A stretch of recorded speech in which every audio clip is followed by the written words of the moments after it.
Mon exhortation de ce matin, c'est d'exhorter quelqu'un par rapport au désert. J'aimerais encourager quelqu'un ce matin. Si l'on te disait le nombre de fois que Joseph a pleuré en Égypte, tu ne vas plus jamais aimer Dieu. Si l'on te disait le nombre de fois que Joseph a pleuré en Égypte, tu ne vas plus vouloir marcher avec Dieu, bien-aimé. Lorsque tu marches avec quelqu'un, c'est parce que vous avez une même vision. Lorsque tu marches avec quelqu'un, c'est parce que vous entendez bien. Bien-aimé, on peut dire, tu es une femme sans homme, mais on ne peut jamais te dire que tu es une femme sans Dieu. On peut te dire, tu es un homme sans femme, mais on ne peut jamais te dire que tu es un homme sans Dieu. Bien-aimé, Joseph en prison, il n'avait pas de femme.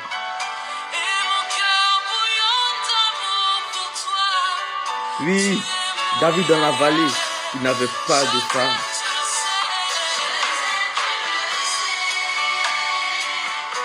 Anne dans sa stérilité,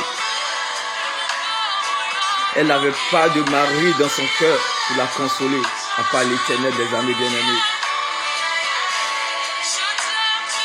Remarquez dans le livre de Luc 4, la Bible n'a pas dit Jésus a parlé du désert.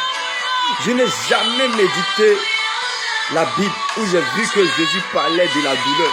Jésus parlait de l'humiliation. Jésus parlait des pleurs.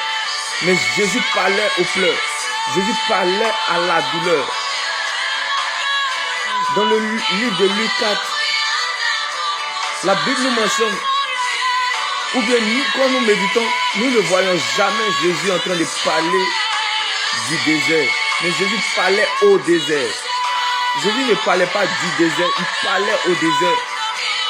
Il parlait au désert. Bien-aimé, tes pleurs n'empêcheront pas Dieu d'accomplir sa volonté dans ta vie. Ta douleur n'empêchera pas Dieu d'accomplir sa volonté dans ta vie. Oui, laisse-moi te citer ce matin dans la parole. Quand deux personnes marchent ensemble, c'est parce qu'ils ont une même vision. Si ta douleur refuse ta vision, libère-toi dans la parole de Dieu. Si tes pleurs refusent ta vision, console-toi dans la prière. C'est mon exhortation pour toi ce matin, bien-aimé. La Bible déclare, c'est la qualité, c'est l'attitude. C'est votre attitude au désert. C'est votre attitude dans la vallée qui détermine la qualité de votre vie. C'est votre attitude de cœur qui détermine la qualité de votre vie. On peut être en prison comme Joseph et prospérer. On peut être comme David dans la vallée prospérer.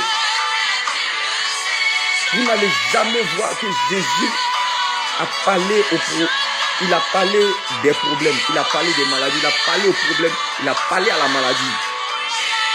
Bien-aimé, j'aimerais ce matin t'inciter à parler à toutes choses qui s'opposent à ta vie. Parle, oui, parle jusqu'à ce que vous vous séparez comme Lot et Abraham. Oui, ils n'avaient pas la même vision, ils se sont séparés. Après, ils sont revenus ensemble. Bien-aimé, si ta douleur ne t'avance pas, parle-lui comme Jésus a parlé au désert. Jésus n'a pas parlé du désert, il a parlé au désert. Oui.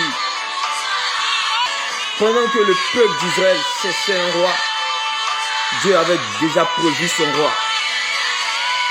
Bien-aimé, prends le risque de croire que Dieu a déjà prévu ta sortie. Oui, prends le risque de croire que Dieu a déjà prévu ta sortie. Dans cette inquiétude aujourd'hui, prends le risque de croire que Dieu a déjà prévu ta sortie comme David.